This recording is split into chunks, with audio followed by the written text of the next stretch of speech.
Welcome to the Making of the Cape Verdean. My name is Jeannie Costa, and I am the producer.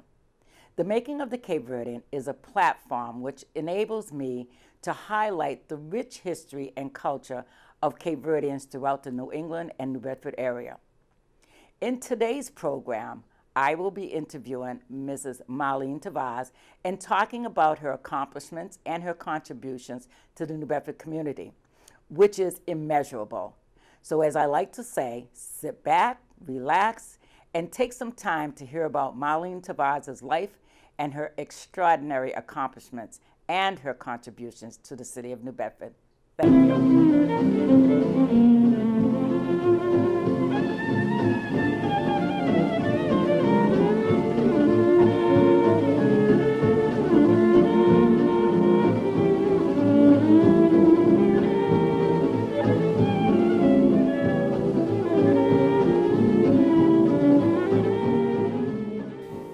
So as a contact worker and organizer and on board starting, so you left there, you needed to come back here and find your own employment. I'm surprised that they didn't have a placement program after you got that certificate. Well, that's where you have to. Is that connected to on board? Yes. Though? Okay. Yeah, that's where you have to fill an application. Okay, I get that. You have to do your resume. You have to go through the process, the real hiring process. Right. Because that's for the government. And so I did all of that, and then I started, and my job at the beginning, where on board didn't have that much money in the city yet, I had to, Eddie Livamento was hired before, while I was away in Boston getting my education. Eddie Livamento was working with the city because he retired serviceman, and he had connections with the vets and all, and he got hired with on board. So he was my boss. He was a director of South Central, South End. On board they had split it up to have 4 sections of the city: South End, the South Central, West End, and the North End. That's 3. 3. So what's the 4? Further north. Okay. Okay, because the North End was way up. Mm-hmm. Okay. So after I got hired, I worked with Eddie Livamento, and what was his position? he was the director of South Central on board. Okay. And then it was up to him to hire secretary and bozo crews and different ones to help out. So but my job was to go around and look for a building so we can organize, have a building, have a space where we can organize and get the community involved. Some places for people to go to have meetings and stuff. And I searched the whole South Central area. It had to be right in the South Central area. And the only building beside the vets that was available for hardly any money, because Onboard didn't have money, and was the church that I got married in. Oh, that's interesting. The Methodist Church on Allen and County Street. Mm-hmm. And I remember the Reverend Mosley, and everything. Went to his house, met with him, and explained to him what I was doing, what New Bedford was trying to do, and everything, but we needed a building. And he says, the church is not doing anything. It's there. He says, I'll give you the key. You can go and look and see if it's feasible for you to use. Then it's you. We said, but the city will pay $1. At the time, they would pay $1. I went there, opened up. When I opened that building, of course, I had been closed. After I got married in 53. Now, this was in 63, 67, around that time, and all this. I opened the door and everything. I said, oh, my God, we got to do a lot of work in here. We got to clean. But I walked through the building. There was a gym. The ground floor was a gym. I said, oh, we can have basketball, sports here. And they had a big kitchen. The kitchen needed fixing. Went around and everything. Well, from that, we organized different people, and then, of course, with On Board, I had to go to all kind of meetings. You go to meetings to learn what you have to do and the different things like that, and explain what you found and all that, because now you have to make all this legal and everything. And I found that they were going to open up Head Start. We're going to open up Head Start. And I says, oh, okay, Head Start. From having the Head Start, they got funding, they got enough money. Now, just for people that don't know, explain what Head Start is. Head Start is it's like a kindergarten school. Okay. This is to introduce the young children into school. And to socialize. To socialize and learn and everything. So, and out of that program, they got enough money that they were going to feed the children, because being poverty and everything, you needed good food and all that. They were going to feed the children, and there was enough money that you could get. You put it right, your grant and everything, and you get enough money so you could go and buy the food and all that. Well, I says, let's do the kitchen at the Methodist Church. And now I had to go around looking for guys that's going to come and clean and do the work and everything, because there was no money to pay anybody. Yeah. And at the time, the band club was the place. You would always go to the band club. It was a social club. You'd always go there. That's where everybody knew everybody and everything. And all these guys would hang around. So I would go. A lot of times they would look and they said, what's she doing in here and all that. But just for the sake of it's the Cape Verdean Ultramarine Band Club. Yeah. Right. And I would go in there, and there was this gentleman. His name was Al Rosario. Al Rosario worked for, to go back a little bit, we had also had Urban Renewal come in the city. And they were, that program was bringing a lot of money in the city with also. Howie Baptiste. With Howie Baptiste. But Al Rosario worked for Urban Renewal.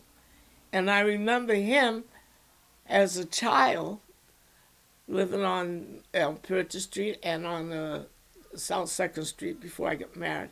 Him as a oil man. Was that what he did before? Okay. Al Rosario used to go around selling oil. For Harry Pina? For Harry Pina. Okay. So people could have oil to heat their homes and stuff like that. And I remember, and I said, Al Rosario, we need somebody to do, because he got involved with On Board to, trying to learn and everything. And I says, come with me, come, I want to show you what I need done. And Eddie Livamento and him were friends and all that. We went to the church, and I says, I need a new kitchen. Al Rosario had experience as a plumber and everything, and he had connections with plumbers and everything.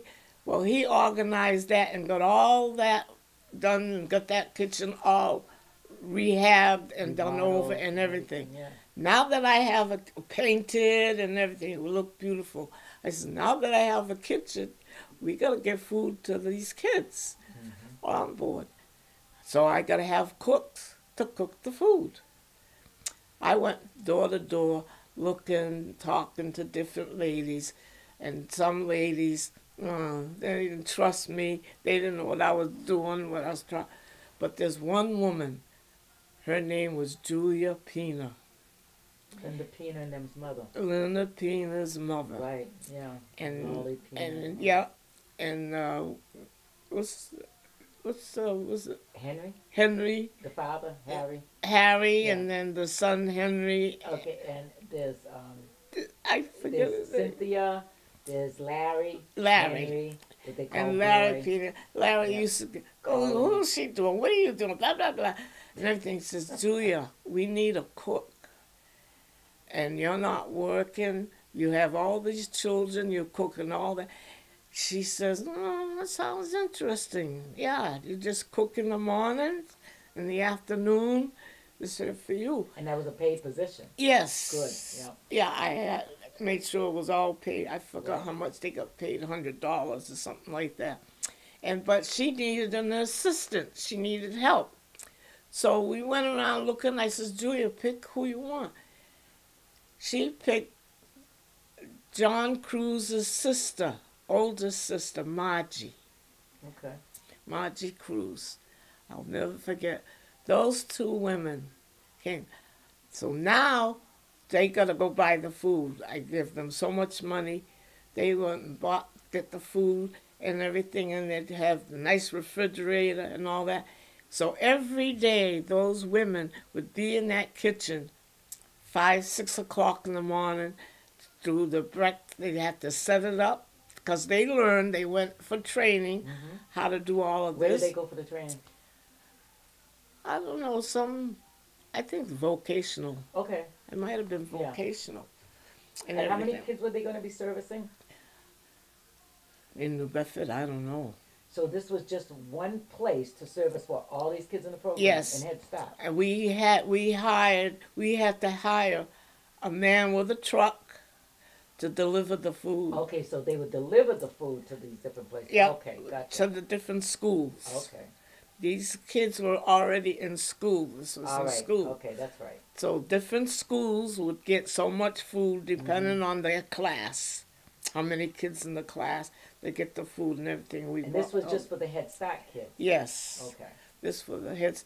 So that's where the meals for the children in school started. Okay. Once that started, then the school committee got involved. Now, because they saw it was a good thing, now the school committee is going to start doing big breakfasts and big lunches and stuff for all the kids all over the school. Because it made sense, especially for the kids that may not be getting breakfast at home. Right. And they started that, and so we went to school committee meetings on used to be on William Street. Right, I remember Right that. now where Pace is, that's where it used to be school Right. department. And we used to go to the meetings there in the evenings. I worked in the day and the meetings in the evenings at different meetings and all that. And we pushed and we got the school committee to go along with it, going in and get the program, work it through the city. And also that's how all the food services for all the schools really started, because they never had it before. Well, Just okay. like the junior high well, schools. the junior high schools, because we had it in junior high schools Yeah. back in the 50s Yeah, or whatever. junior yeah. high school they already had a cafeteria, but these small elementary schools, Sure. Didn't yeah, have that. didn't have nothing. So that's That was, I mean, I remember those programs. Like, I remember when you was, involved from the peripheral, I remember, because Yeah. I was just getting married myself and having Susan. But you made a lot of sacrifices because Yeah. you had Gina. yeah, And just like when Susan and I talked, it's like I was out there when I had Susan because I went to college and doing all that. But Yeah. I'm looking at all the time that you spent, daytime, nighttime. That was Oh, a lot yeah. of time that you gave up. Yeah. To get this, help us get Some this of the community times together. I would bring Gina along with Sure, me. She was it's able educational to. for her. But other times she was with my mother and all and everything. So she wasn't neglected. No, She learned. No, that's Yeah. definitely not. No, Yeah. not that point. Yeah. Definitely not neglected. What I'm saying was that you, like myself and other people we know, that made sacrifice for our own home to help bring this community to where the standards where it should have been. That's right. Yeah. So that's clear. Yeah, And after I got all that stuff done, I don't know if you remember the first busing we had in New Bedford. I was involved with that, with Tony Odwin and everybody, yeah. First busing, now I had to get involved with that. That was all part of Onboard. Those are the different programs. And then we got the busing going because I found out working with Onboard, going to different schools. I used to go to different schools, introduce myself and find out whatever. And I found out that the schools, the school department, the money that was coming in for education in the school, they were discriminating on where they would put the money and put enough money for different education programs. Of course. And I found out that the Cape Verdean and the poor Portuguese sections and everything was getting left out. And African American was getting left out. And that's when we got the busing going, to open up their heads for them to realize, hey, wake up. Even the books. The Yes. books we would get down the South End and in the West End, you get the books that were being used that from a couple of years before, and the other schools would get the new books. Right. I found out that the T.A. Green school that my daughter was going to, was getting books that my mother had when she came from the old country. Unbelievable. When she came from Cape Verdean. Yeah. Cape Verde. And we got involved with that and made a big issue of that.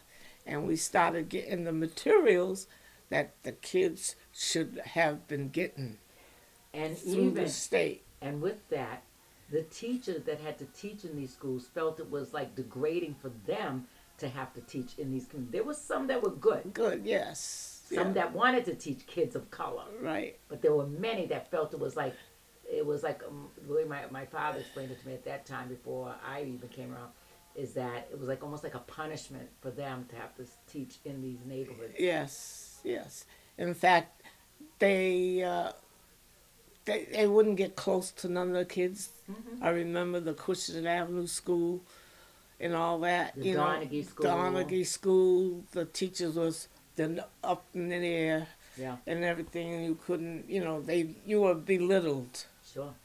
You were belittled. And we tried to change all of that around and everything. And so did CETA come in at the same time as Onboard? Wasn't CETA? Yes. Okay. Onboard after that. CETA, and for people to know this, CETA. Concentrated Employment Program. Right. Okay, we had the mainstream. We had mainstream program. That program was run by Sonny Naru. And that was for the older men that had alcoholic problems and things like that. So you had that program. Then you had the concentrated program. The concentrated program was a program where they had different segments. They had different Bristol Community College. We got involved with that through Rachel Holland. She was one of the leaders and director of that. Bristol Community College, SMU, UMass at the time. And it was SMU at the time in Chancellor. Yes. And different programs. The Voc. We got the vocational so the men could learn for the certain skills. The women, we even got people involved in beautician. I got my sister and all you girls involved in going to beautician schools and everything. And that was part of SEP. I was a recruiter for that. I used to go out and knock on doors and get people interested and get them involved, get them to come to classes. From the classes, then they would go into bigger classes, higher classes. A lot of the kids into college. Got them involved with... Well, the College Now program, that was with Belford Dyer. Yes, through Onboard. Right, okay, yeah, because I went to College Now myself. But yeah, all of those sprung out from that. They all sprung out, right. So, okay, so now you were with how long was you with this program? With, out there doing community organizing and... Till 70, until the Republicans came into office. Huh. Nixon, I think it was 1974. Okay. I started with United Front, 68. So we're gonna get into United Front. Yeah. That's a big part of your career and everything. That was all. I was all working with SEP at that time, also. So I was doing dual things. Right. Right. And so when were you down? Not to change subject, but when did you get involved with what was the program down at the South End? Down at the Tabor, down at Fort Rodman. That was the Peace Corps? The Peace Corps. But it wasn't called the Peace Corps. It was called, when those kids came down, what did we call that? Through organizing. I didn't work there. They wanted me to work there. I said no. My husband was coming home. They hired my husband. The Job Corps. Job Corps. Right. Okay. Yeah. So my husband was On Board involved in getting Job Corps here? Was that a separate thing? That was all through the government getting it was a government program, right? And they wanted because we had the Peace Corps and we had all of that. Yeah, right. All through the because government. The Peace Corps, under the Peace Corps, they also had the Vista program. And I would give credit to Ed Harrington. God bless his soul. Yeah, he was him and Lawler. Yeah, I remember because I worked with Lawler back then. Him and Lawler, they were two men that really pushed to get this city integrated and get it going, get it recognized and get it going with jobs. And doing more for people of color. Right. And jobs and everything going in the city, a lot of government programs. You stayed with On Board until the 70s. I was on board and until they started cutting funding, just like what they're doing now. They're trying to cut fundings, and when they cut fundings for SEP On Board, I went to work for Human Services. What Human Services? In New Bedford, Human Services. Okay. They had it, and it was across the street from the old SMU building. Okay, Human Services under who? That was under the government. Under the city or government? Both, because it has government money. Human Services, the reason why I asked that, because part of Human Services now is under the city. Yeah, so they take over after a while. Well, so that's what I wanted. So I worked with them, and my job with them was going from home to home, house to house, to recruit, to find out the problems that their children were having in schools, the health and all that, and got them assigned to different doctors, different ones that had whatever the issue was with their case. So when you got assigned to these, were they people that were in the system or something? Because Human Services, for you to just knock on somebody's door and say, right? Yeah, they would give me a case. Case. How did the case come to your office? Was it something through the school that there was a kid having a problem? I worked at the office. I would go in the morning and they would give me an assignment. Yeah, but what I'm trying to get at is how did you get those? How did they get the assignment? Was it something that was? They probably did it through the school. Through the school and through with the city and the health department, whatever. Okay, because there has to be some kind of a link, because I don't think that they would just assume something with a family and go into their home. No, they would do that. And the social services. Well, that's the other thing. That's the other thing. Welfare. Yeah, welfare and all that, Right. It was all involved. So you go in and the assessment, you would do the assessment? Right. And assignment. And I did that up until, let me see, then I got sick. I think I did that up until I went to work at UMass. Well, wait, because before you went to UMass, we're going to talk about United Front. Okay. Because that was before you went to UMass. Right. So the United Front projects, United Front development started in what year? The whole concept of it? 1968. All right. So who had the Well, vision? first we had Because Urban Renewal out of started. yeah, after urban renewal and on board. See, through on board, a lot of things opened up. A lot of things blossomed. Okay, and that's the fact. But we Yeah. do know that when Urban Renewal came in, didn't they make a promise that they would relocate people back into the community? Because the people that were, the people See, that they were, moved away from the south end. Urban renewal really started down the south Right. end, knocked down all the buildings and the big factory fire, Pierpoint and all that. And those are the people that urban renewal had to find homes for them to move into or buy or whatever. And a lot of them were buying here in the West End, all over. And some of them would buy out of in Dartmouth, whatever, and all that. So with On Board, with all the other programs that we had going and everything, United Front, we would have meetings. The community fellas, all the guys that were maybe working with these programs. but United Front wasn't even here at the time I'm talking about. No. Right. When these guys were all like Donald, Lou, or John Cruz, I can name a whole lot, Tony Cruz, all of them.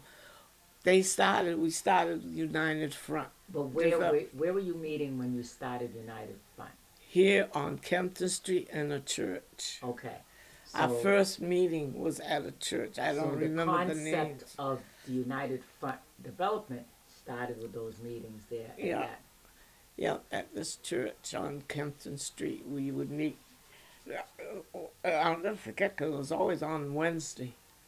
Right. We would have meetings on Wednesday and have Charlie Carmel, Billy Carmel, all the guys that we had got started through On Board, got them all going. And then Earl Carter and Earl Brooks, all of them. Peter Andrews. And Ollie's brother. Yeah, John Cruz. Yeah, I mentioned all of them. Yeah. We all got involved, and that's when we started with United Front. So it came out of meeting at that church. Then I think we had a meeting, as I can remember. My memory is going way back. I remember having a meeting down because we tried to spread it out. We had a meeting down on Acushnet Avenue. It used to be a church on Acushnet Avenue. On Acushnet Avenue, where? Below School Street. On Acushnet Avenue, below School Street. Right now it's housing. And there was wasn't there like where Toys Cleaners was? Across the street. Across the street from there. Yeah. It was a church. I think, what was the name of that church? 7 Days, something like that. 7 Day Adventist. Yeah. So we had a meeting there. I think I still got paperwork. I have paperwork, all legal paperwork, everything. Right, and we'll scan those. Okay, so we were talking about, like, especially with the people in the South End who were relocated. I mean, they were, unfortunately, the homes was sold. It was almost like were they eminent domain or whatever, and they came in. So a lot of them did move up the West End and other places.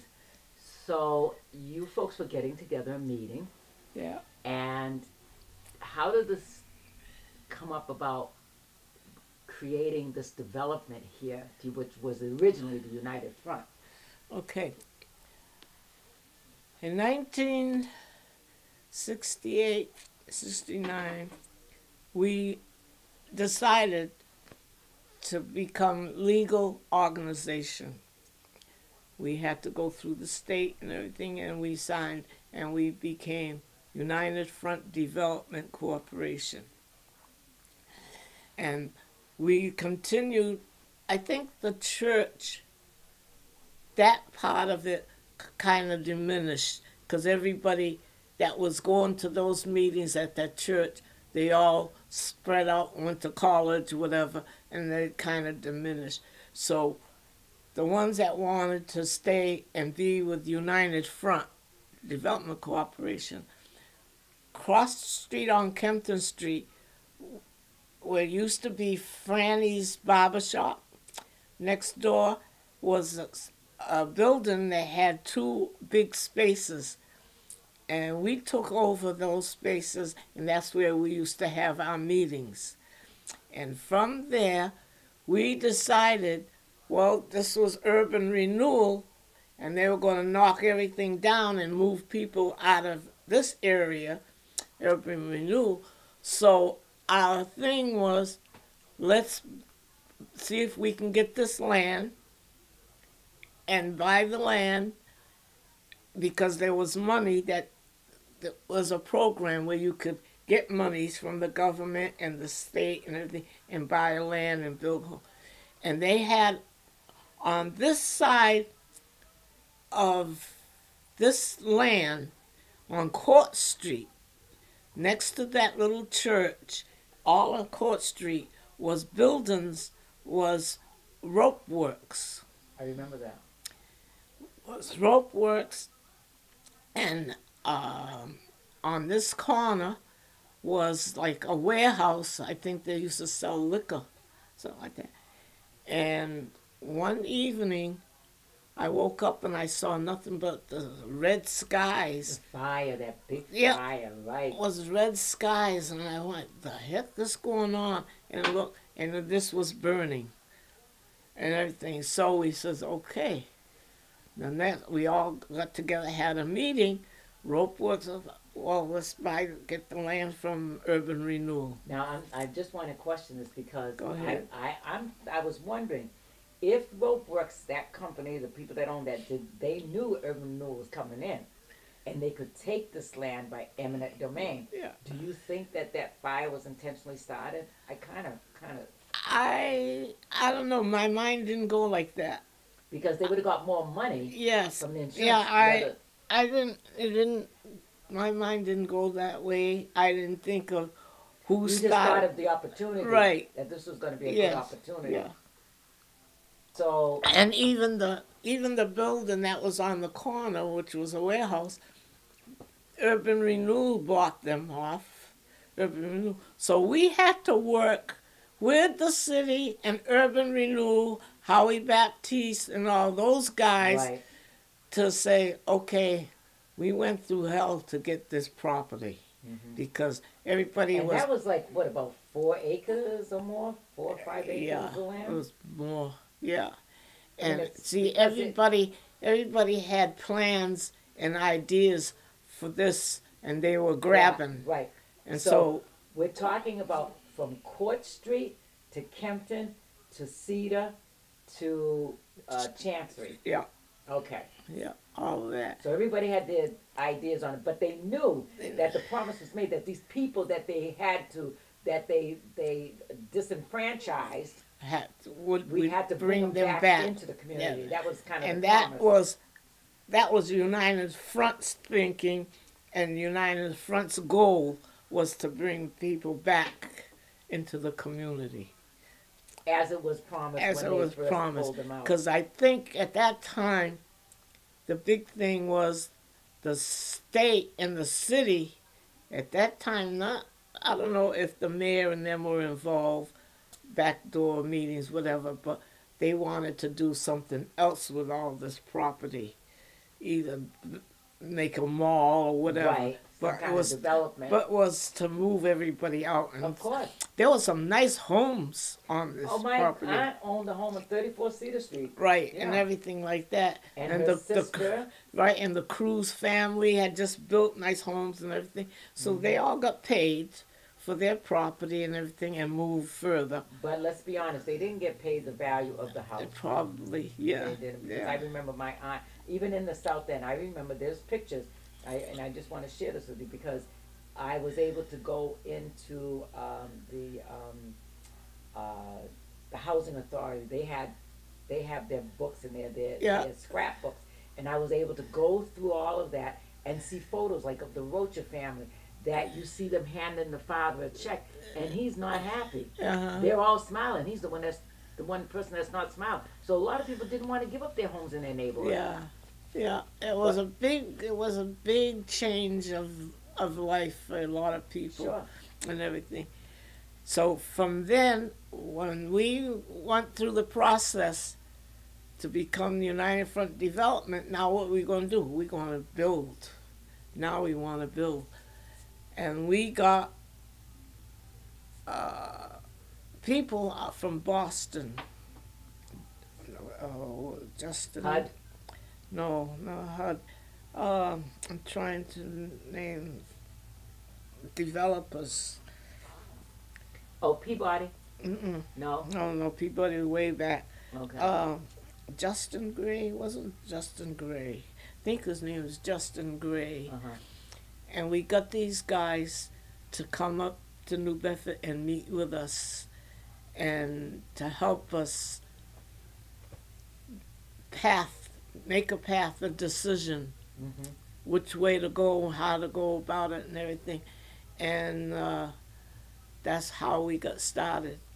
And then we said, okay, then we got the developers, and then we got architects, and we got Exafaris, and Ray Lance was one of our lawyers. But you already had the loan? No, we didn't get the loan. Then we had to go through the process of getting it. Of course, you have to fight city. Right. Have to fight City Hall, go to meetings back and forth, To get this land. to get this land and everything. And of course, the United Front had no money. Right. We were community residents. We had no money, organization. So there was the lawyers and the developer, Justin Gray, knew where we could get money and get okayed to get this land and put it in black and white and build homes. And that's when we started. That was an amazing feat. If you look at, but all of you that were on that group were activists, you were community organizers, Right. very intelligent people in your own right, because you knew you had a mission. You knew what you wanted, and you knew that there could be some good end results if you stuck to your goal. Yeah. And fighting City Hall, as they say. Yeah. You did that successfully. Now, I know in Boston, they tried to do the same thing, get property and build, and they had some organizations that got organized and got together, but they never last. Some of the guys got in there, started being crooked, and they never last. Lately, we discovered we're the first and the last minority organization that has stayed together and owns property. Yeah. That's amazing. Yeah. That says a lot about Yeah. the group that you put together, that you folks put together. So then when we got all the information, everything we needed, and we decided, okay, what kind of housing? We need to get people back in this community and everything. And the developers put it all together. They worked hard, but they got paid. The developers got paid because there was the grant, after we got the grant and everything and all, and they said, well, let's put in 200 units. And I would be, because I like housing, I don't know what it is, ever since a child I liked housing. I think living in the Grace Building really got me to learn about and be in housing. And I would be the one to be at every meeting and be with all these developers and all these architects and everything, sit down and go over it. And being a woman, they didn't shove me, they just let me in and listened. And So it started with 200 units. Is that the number still? yeah, right now we cut down to 170 something. So now. originally Yeah. it was 200 when you first Yeah. started. Okay. Yeah, 200. And of course, we had to decide on how many bedrooms. we had one bedroom units, we had 2 bedroom units, 3 bedroom units, 4 and 5, and we even Really? had That many? 6 bedroom units. And 6 bedroom units. Yeah. Wow. And I they didn't got know all that. that information through the city because they had to know the census and they had to know the Right. population and all that, and we got it all. And we fought with the city. I worked back and forth. All of this I was doing for nothing. Right. It was organizing. Organizing, yeah. I was doing it for nothing. But I got educated. But nothing as far as monetary, but you got so much out of it because you definitely learned through that whole process. I That was learned. an education in itself. The Oh, yeah. education you got from going to all those meetings, people pay lots of money to go to school to get. Yeah, And you got that on your own by going Yeah. to all those meetings and then to end up with a development. yeah, So the 200, that's amazing. yeah. That's a The big 200 accomplishment. units. And then to hire, of course, after you got it all built, going through the construction, I think there's pictures of me We're gonna scan those photos. too. Yeah. Yeah. walking through the development with all the Yeah. construction going on and everything. And after we got that, now we have to hire management. You got the buildings going, now you gotta rent it. Mhm. You gotta go through the process of renting. How many years from start to finish? It's almost 50 years. Almost 15 years? 50. No, I'm talking about start to finish with the original United Front. Yeah. But I'm saying start to finish in terms of your first applicant, your first person. It wasn't 50 years for the first person to walk in the door and Oh, put to their- live To here? live there, yeah. No, because I lived here almost 40. No, I know that. Yeah. What I'm saying is that from from the time you started meeting up until the time Say- the first person moved in. Say 1970, between 72 and 74 is when we first moved people in here. And you started meeting when? 1968 Okay, so 68, and then the first person moved in. was, I think, was in the 70s, 72, 72, 74. Okay, yeah, that's just what I'm trying. So, Yeah. Okay, so that was like 4 years, maybe, or 5 years before the first person moved in. Yeah.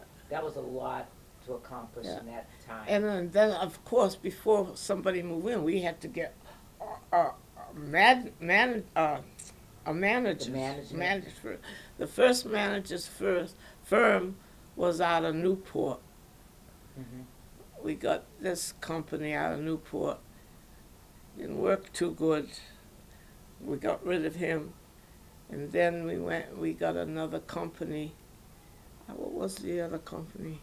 I know Peabody came in there at some point. Peabody wasn't really managing. Management, okay. They just had the staff working here a little bit. They wanted it. They wanted to buy it. Peabody wanted to buy it. Yeah. I met with Mr. Fish. His name is Fish. Met with Mr. Fish so many times because he tried to convince me and everything to let them buy because they had already bought the townhouses Oh, across the way over there, yeah. across the way and they Melville Towers and all Yeah. that. So Mhm. they were already, see. And Phil Rodrigues, he's the one that got us started in all of this also. Phil Rodrigues. Who's Phil Rogers? Phil Rodrigues was from HUD, Okay. worked out of Boston. And it was him and Justin Gray and all those guys out of Boston and everything. But he saw a good thing out of what we were doing. And so he wasn't really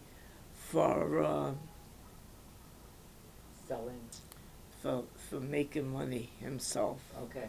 He was to help the Right. community. And keep it in the hands of people that originally Right. had the focus and the mission. Because when you give it to somebody else or you sell to somebody else, everything changes. Changes. The goal, Oh, the yeah. focus Like- changes. Like townhouses. Yeah. That was Wesley Associates that Which I'm the started that. president of. Wesley Associates was Earl Carter and all of Right. that group. Which, And they said they wanted a little piece of the land too, Yeah. so we let them take that part. and they organized and got it, but they went for money. And see, They all wanted money. right, So we didn't go. We went as non-profit. right, because now they don't own that. No, Peabody does. So that's how that started, and I've been involved ever since. And out of United Front, all the years they tried to make us look bad. They wanted to, because I think there was a lot of jealousy. Of course, because minorities not supposed to own developments No, like this. there was a lot of jealousy. Successfully owned. Right, and every time I don't know if God gave me the common sense or anything, but I would pick up on a lot of their little games that they would try to play and everything, and to get rid of us, and fought it all. I fought it all and kept on. And like I said, Marlene, you and the rest of the people that were part of this, I know you've been commended many times, but that was a Herculean feat that you was able to do with all the, like you said, the back and forth with City Hall and then other people. They didn't want to see you folks with this. No, they don't. They don't. They still don't. Yeah. It's still not and then recognized. Plus you came in now and changed it over. And you know, here's the thing that upsets me, because yes, you had United Front. Yes, there were issues here. Yes, because you're going to find it anywhere. But we in the city, people of color, did not like the fact that they kept saying in the newspaper, United Front this, United Front that, because that's when they were also trying to look like this is a bad place to live. When we knew there all was just the a negative few people. stuff, yeah. So, okay, so now you changed the name, and I don't know who said it, but it was so important that they said, do not keep putting Temple's Landing in the paper like these things, because it happened on the sidewalk. It happened over there. It didn't happen in Temple's Landing, and stop doing it. They wanted a focal point. Right. So they used that name. They used that. And it discredits. Things would happen way up on Rockdale Avenue, Yeah. and they wanted to use, but, and then after when we decided that, I think it was in 1999, 90, 2000, when we found that this place needed a good rehab. There was enough money. There was money in the government coming in. We always had people from Boston that would inform us, let us know what's new, what's coming down the pipe, they will call it. And they said, well, let's try to get a good management company. Let's get a good partnership. And let's try to keep it going. And that's when Exafaris's wife, Marge Exafaris, and this lady, I was working at Shaw. Doing all of this, I was working at the courthouse and working at Shaw's at the same time. And I was at Shaw's, and my job at Shaw's was at the door, introducing everybody, whatever was going on, sales or whatever. And I was at the door, sitting at the door, and Marge walked in with this lady. Marlene, we got to talk. We need to talk. But what? What's going on? So I set a date to have a meeting appointment with him. And this lady wanted her company, which was called POA. What was it called? POA. P-O-O-R? POA. P-O-H-A. And I said, okay, well, they're interested in this land. They're interested in this site. And they do housing and da-da-da-da. The whole story went down and everything. I says, well, I got to bring it before the whole board. You're talking about United Front land? Yes. Okay. It was still United Front. Right. And we said, okay, let's bring it before our board. So I called Lou Gomes and Donald Gomes and everything. Let's have a meeting. And then we met with them. And POA sent their representation down to sit and meet with us and all that. Their interests, what they could do and what they couldn't do and all that and everything. And he says, well, we got to sit on it. We got to study, got to do more research and all that. And we did all of that and everything.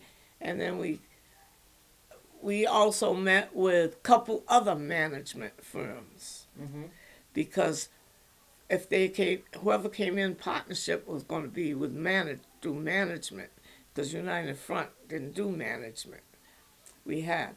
So we said we'd do that. So we met with a couple other companies, local companies, but they just wanted it. They didn't want us to be involved at all. They wanted us to wipe out. They didn't want no blacks involved and everything. So we said no. So we stayed with. Which company was that? POA. They didn't want no blacks involved? No. Oh. This other companies. Oh, the other company. I forgot their names. Yeah. They had other sites here in the city, in Right. North End, whatever. And so we didn't want that. And the agreement is our name is signed here, it's going to stay. Whoever comes in, you got to deal with us. Good. We're the partnership. Right. We're owners. Non-profit, but we're owners and everything. And poor research, and they found out that's it. And that's how we got poor in here as our partners. Partner to do what? The housing, management and housing, and rehab and Rehab, that's what I wanted Yeah. to hear you say.